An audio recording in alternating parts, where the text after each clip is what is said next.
Herzlich willkommen zu einer neuen Ausgabe von Sandmann Exklusiv, das Gespräch. Ja, vor 10 Jahren auf den Tag genau, am 31. August 2015, da sagte die ehemalige deutsche Bundeskanzlerin Angela Merkel den berühmten Satz: Wir schaffen das. Ich sage ganz einfach, Deutschland ist ein starkes Land.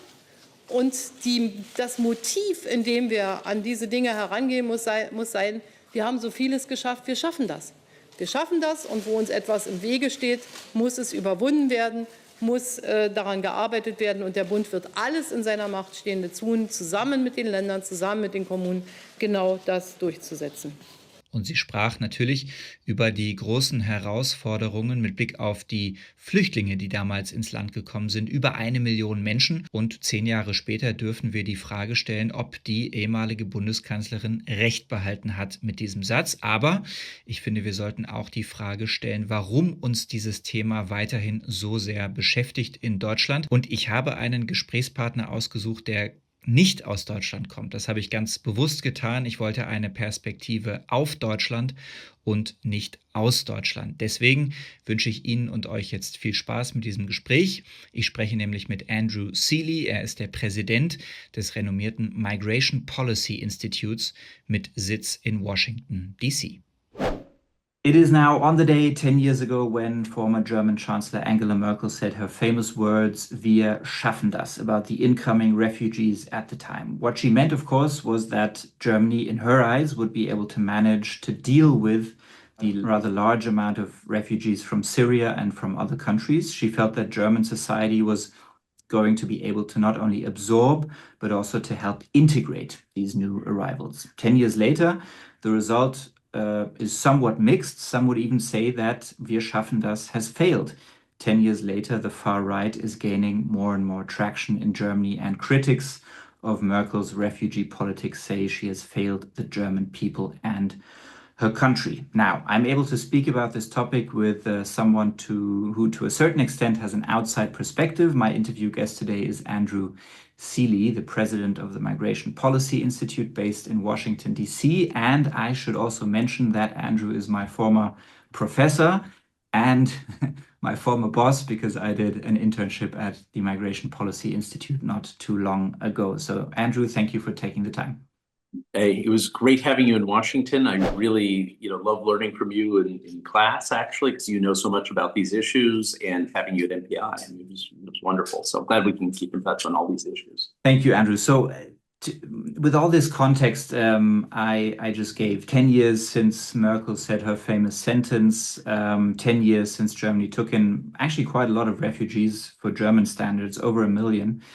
How do you, both as an American but also as a migration expert, view Germany today? And can you understand this rather heated discussion that Germany is going through at the moment? Or would you say, come on, Germans, there are other and bigger problems ahead? I mean, I think it's hard for an American these days to, point fingers at others that are having tough immigration conversations. So I won't go there. But look, I think, not being an expert on Germany, but from an outside perspective, I think she was right. The people who came at that time have largely done well. They've done better than other cohorts in the past of refugees. They've largely moved into the workforce, the schools. The children are growing up German. I mean, generally, it's overall, that group is a success story for the most part. You can find outliers, but for the most part, it's a success story. I think the bigger question is what do you do now, right? And there was a moment where you have millions of people, or hundreds of thousands, and became millions of people headed towards Germany, making a decision. Either you're going to turn them away or you're going to receive them. I think she made the right decision, and Germany was capable of integrating them. But the question is, what do you do in a world that is highly mobile, right? And a world where, Germany or the United States or, Italy or Korea, I mean, are countries that are going to need workers from abroad, right? There's going to be a pull from the labor market for people to come. And I think we haven't reckoned with this yet because, and I actually think the German government is trying to reckon with this through the last 3 administrations. But it's a tough balance because on one hand, you don't want people coming through asylum in large numbers. That tends to, people who show up, and ask for asylum, you want those cases that, to be really open and shut cases of protection, right? Or at least clear cases of protection that can be dealt with. You don't want them to be people looking for jobs, right? And right now it's a mixed bag, right? And so the formula that we all want to get to is, how do you have the legal pathways for people to come for employment-based migration that we need, right? Whether it's Germany or the United States, we need these people in our labor market. Employers are looking for them. How do we create those channels? But we become a little bit more diligent on asylum, and we make sure it is not used as a backdoor for labor migration, right? And we use it exclusively as a way of giving people protection. And that's really hard in Europe, because you're tied by court precedents, right, that actually bind Germany in lots of ways, as well as by Schengen. And, there's a lot more constraints in Europe on how to deal with this. But it's a problem everywhere. I think we're seeing is, and it's not that we don't need migrants. We actually need them in large numbers. But the public's also right in seeing that there isn't an orderly process for this to happen, and wondering why Germany or the US or Japan, which actually has an issue on this as well, much smaller, but has an issue on this, is taking the people that just show up at borders rather than people that are being selected through some sort of orderly process. And that's where you get the pushback. I mean, look, you will always have some people who don't want immigrants, right? I mean, there's always, the identity politics is back. There's no question that is times of change. You feel people finding refuge in some sort of older sense of identity, but that's not the majority, right? You have a group of people that feel strongly about that. They get added on to by those people who really aren't that concerned about immigrants, but they do want to see an orderly process. And that's when it really becomes a big issue, I think, for countries to wrestle with. And those folks aren't wrong. There has to be a process. You raise a really interesting point, a couple of points, actually. I mean, on the one hand, we live in a world where populations are shrinking, birth rates are low, as you mentioned. So, societies, actually almost all over the world, are looking for young people that sort of can support the labor market. I mean, that is basically one of the points we're talking about. On the other hand, as you mentioned, it is becoming increasingly difficult for governments to explain why countries need migration. And we also see, and the same is the case in Germany, we see the rise of the far right. In recent polls in Germany, the far right AfD is actually is now ahead of the governing party, the Christian Democrats. So there's some worry there as well. So it's sort of this mix, this very fine line, as you mentioned, between sort of explaining why migration is needed, and on the other hand, also making sure that voters understand that the government is sort of, in charge of security and border control and all that. Would you say that, is there sort of an ideal example, or maybe part of an ideal example in Europe, a country in Europe where you say, this is interesting how they manage it, or maybe even in a country outside of Europe where you say this could be an interesting way forward? I think every country is fumbling its way through this, right? I mean, there isn't. I've tried at times to think of good examples. Spain, for example, does a great job of making sure that no one is permanently undocumented. They allow people to, after they've been in the labor market for a few years, to be able to, or 3 years, it's been 3 now, it's becoming 2 years, to be able to register to stay legally, which I think is great. But on the other hand, it's become a backdoor also for people to come regular journeys and then overstay. Usually people from Latin America who have visa-free travel overstay and then apply for regularization. So it's good on one hand. I mean, it's a good thing to do to regularize people, not leave people permanently out of legal status. On the other hand, it becomes another backdoor that becomes contentious, right? I think Germany is actually moving forward on the employment-based migration. It's hard to do. There's lots of sort of secondary barriers in all of this. Right. I mean, it's hard for employers to find the workers they need, to identify them. The intermediation question about how you find those people, or how the workers that are willing to move can find employers, right? That's a big question. And then all sorts of unseen barriers around, how your credentials in one country translate into credentials in another country. So it's not a really easy process. But I actually do think Germany's been moving down that path in an interesting way. And I think, almost every country is wrestling with this. Italy, is another country that actually has both opened up its labor migration and at the same time tried to cut back on irregular arrivals. What I like about Merkel's response is that she leaned into the positive side of migration. right? And I'm afraid that all too often countries, and you see this in Italy, Denmark, actually, with my mother's country, is another one where actually they are allowing more and more labor migration, but they're being tougher on asylum. But they only talk about the tough part, right? And they only talk about how tough they want to be, and they sort of feed into that narrative. I think what we want is people who talk about how important migration is, but also how important it is to have it in an orderly process, right? And you can both be tougher on asylum, be much more clinical on who has access to protection, not because you want to get rid of it, because you want to use it for those people that really need it. And you want to make quick decisions on people that don't qualify and then return them. And open up legal channels and talk about why it matters for the future, right? But I don't know anyone's quite got that right yet. And look, there may not be. It's a mobile world. It's not as though everyone is suddenly moving in this world, right? I mean, that it's still only about 3 to 4% of people who live outside their country of origin. I do suspect the number's going up, but by the time we get real numbers, I do think the numbers are going up faster than they used to. We just don't know yet. Statistics always lag on this. But what we do know is that mobility is much more volatile than ever before, right? So you can suddenly have people arriving from, you have sort of a regular population, maybe it's coming from Afghanistan, and then suddenly Syrians start to show up, right? And then it's not Syria anymore. It's someone from, Central Europe or from Central Asia begins to show up. And then, suddenly it's Bangladesh. And, the flows change very quickly today in a way that they didn't, because people are more mobile. They have access to this, they have access to smartphones, we're more connected by airplanes than ever before, by trains, by buses. People have much more agency in choosing where to go. And so it is hard, I think, for countries. We'd like to think migration is something you can plan for, you do it right, you're going to be selective. But in reality, you're also dealing with people who are making their own decisions about where they're going to move and can often overwhelm your well-planned strategy.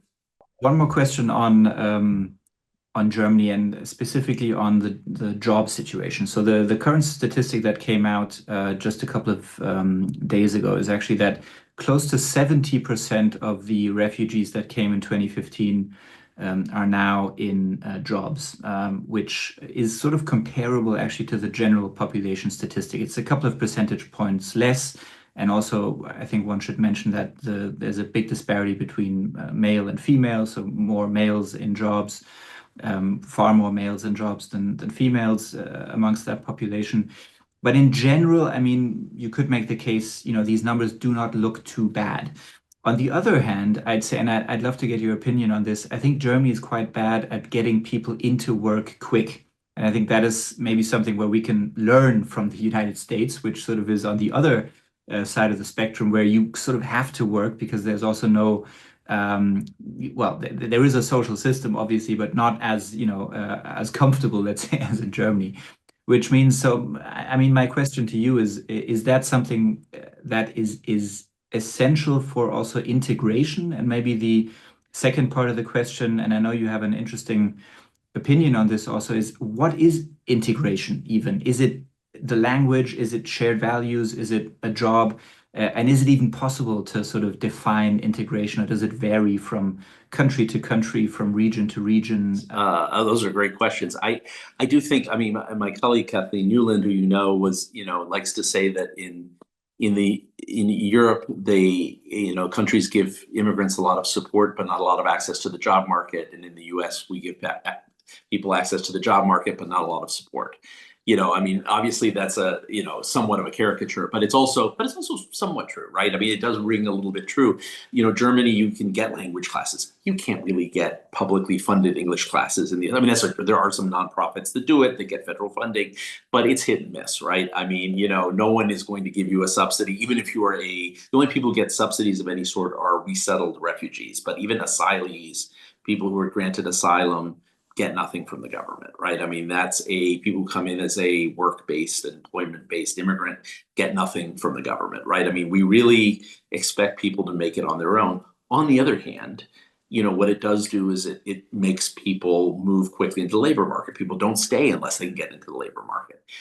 But also you can't create this. I mean, the reality is the US has a very unregulated labor market compared to Germany, right? I mean, it is, there are so many, there are relatively few jobs outside of professional jobs and a few high-level technical jobs that require some sort of certificate or degree, right? There's a large part of the market which requires no education, which is different, right? I mean, in Germany, like the Nordic countries as well, prides itself that people who move into professions, whether or not it is a profession that requires a university degree or not, have some sort of training and some sort of certificate, right? I mean, there's an expectation that all jobs have dignity, all jobs have training, all jobs are something you prepare for.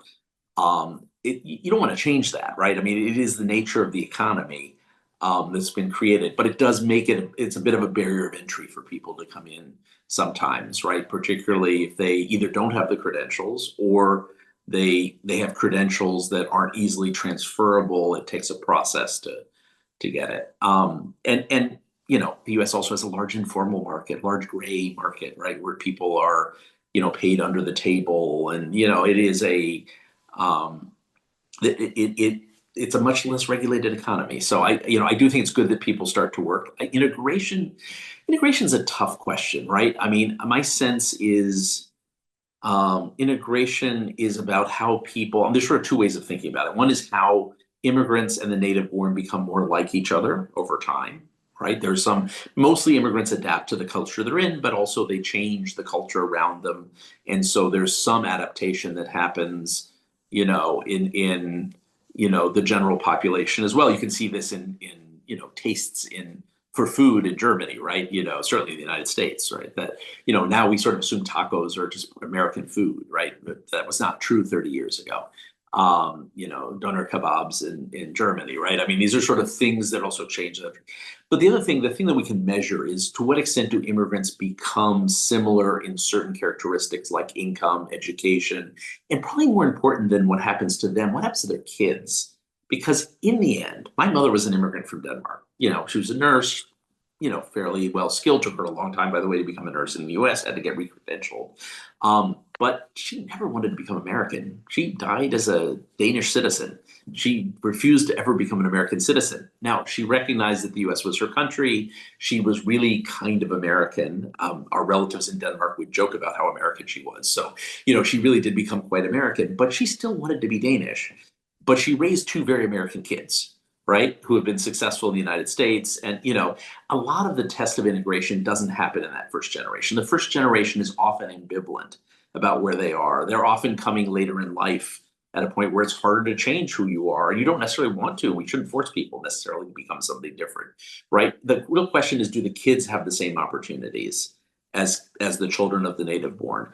In the US, the answer is mostly yes. There's some degree of lag because of legal status, because about a quarter of immigrants in the US have no legal status or very tenuous legal status. But overall, even with that, the children of immigrants actually do slightly better educationally than the children of the native born.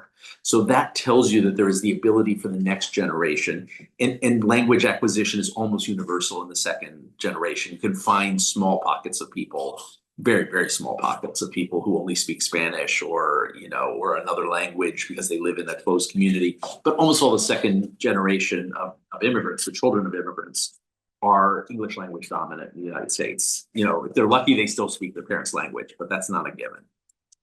So I think that's what we want to measure more than that. I think first is, intellectually, we want to know how immigrants are changing and whether society is changing. But the real measurement of this succeeding is, are the kids, growing up to feel integrated? Do they feel German? Do they feel they have the same rights as any other German? Do they feel like, they can identify fully with the country? Do they do well educationally? Do they have good opportunities in terms of income? Granted, from their starting point, right? We shouldn't expect people whose parents did not go to college to compete with people whose parents went to college, where we have to compare it across starting lines, right? Similar starting lines. But if they have the same opportunities to succeed, integration's working pretty well. And if not, then we should ask why. And there's always some responsibility on the immigrants, but there's probably some responsibility on the society as well to figure out how it can accommodate this better. My last question, I know we're running out of time, so maybe just briefly, is looking at the global picture real quick, because I think that's an interesting picture to look at as well. And I'm going to actually quote from the MPI website, or from one of the recent articles that was posted just a couple of days ago. And it says there were a record of 304 million global migrants as of mid-2024, representing about 3.7% of the world's 8.2 billion people, according to the UN. The 2024 international migrant population was almost double the 153.9 million in 1990 and nearly 4 times the 77.1 million in 1960. So these numbers and this context, and I think it is important to just understand these numbers. What would you say is the biggest challenge looking ahead? What sort of trends will define the way that we talk about migration in the future? Is it the rise of right-wing parties that want to decrease migration? Is it the way that we talk about legal pathways? Is it maybe climate change?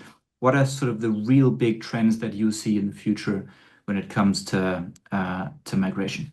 I think in an ideal world, we would see countries leaning into creating legal pathways primarily around employment, active resettlement of refugees for those countries that are further away from conflict. I mean, countries that are next door. If you're Jordan and there's a war in Syria, you're going to get flooded in. If you're Colombia and Venezuela collapses, people are going to arrive. But for countries like Germany and the US, I mean, the ability to bring in people who need protection, preferably not by showing up at the border, but bringing them in from screening them ahead of time.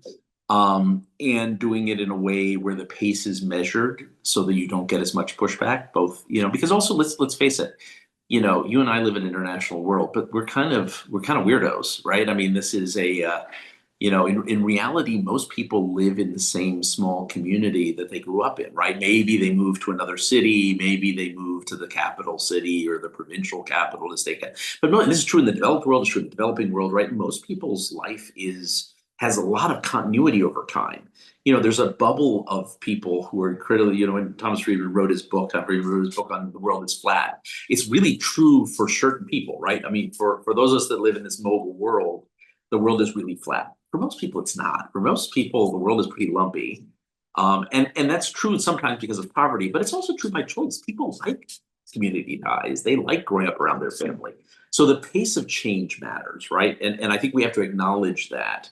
That the pace of change matters, not because change is bad. I mean, I actually think it benefits us as human beings to encounter others who are different and to evolve and to adapt. It's what we've done throughout history as a species, by the way. Is encounter each other and have to adapt to different ways of thinking and living. I think it's a good thing. But the pace of change matters, right? And so in an ideal world, we're minding the pace of change. We're bringing in numbers that we, mostly for our own self-interest in the workforce that we want to bring in. We're competing for talent.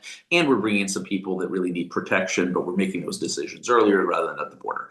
In reality, I think this is going to play out in a much more messy way, partially because no one really has the foresight to create the pathways, partially because people have agency. And so, even if we want to select who comes, some people are going to select themselves and show up, right? That is going to happen.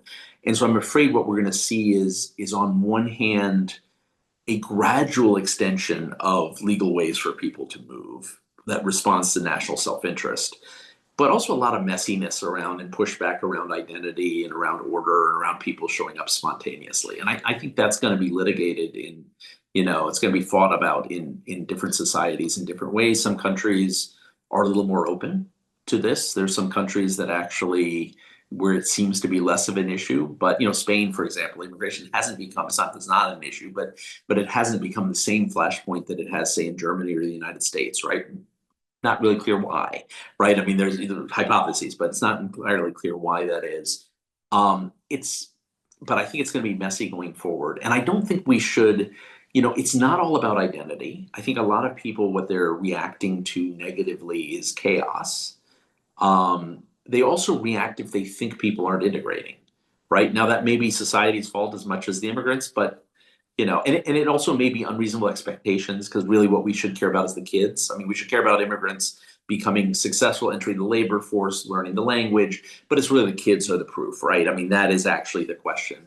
But so there's a pushback around that, but identity's there, and I don't think there's a very, Zachary is out with a book where he talks about how in times of change, people reassert older forms of identity. And I think we are seeing that in lots of places. I mean, at a time where actually the world is becoming more mobile, the natural instinct for many of us is to find refuge in some form of exclusive identity, not because we want to exclude people, but because we need a community. We need a sense of community of people we're still with, because the world is changing so fast around us. But it actually kind of runs in contradiction, right? I mean, on one hand, we need to be opening up to this world and change. At the same time, change is scary, and it's moving a lot of things, not always for the good, sometimes for the good, not always for the good around us. And so we tend to find refuge in the community of people we know and an identity that we're comfortable with. And I think that may keep up the pace of change. I mean, it's hard to imagine. I'm going to make you laugh, Philip, but I started college before email. Email was this like curious thing that was only at universities. I remember I was one of those first people, and first there were thousands of us, but with that first generation that we could go into like a school computer. We couldn't do this on our own. We could go into a school computer and get on email, and we could email someone at another university. That's who had also figured out email at that point. So a really restricted universe of people. Today we're talking about AI, right? Just sophisticated self-driving cars. I drove by a self-driving car earlier today. I mean, we're in a different universe. That is a space of like 4 decades, right? That is even less than 4 decades. So the pace of change is enormous. I don't think we should be surprised that people find refuge in identities. There are good things about identities. The question is, how do we find refuge in those identities, but also allow them to be inclusive enough that in a really mobile world, in a world where people are in contact with each other, it doesn't become just a defense mechanism, but it also becomes something that we can broaden to include those that are there. But we also have to be sensitive to how the pace that goes. Yeah, that's a great way to end the interview. Thank you, Andrew. Said Andrew Selee, the president of the Migration Policy Institute. Thank you so much for taking the time, and best wishes from Germany to Washington. Philip, great to see you again. Thanks so much.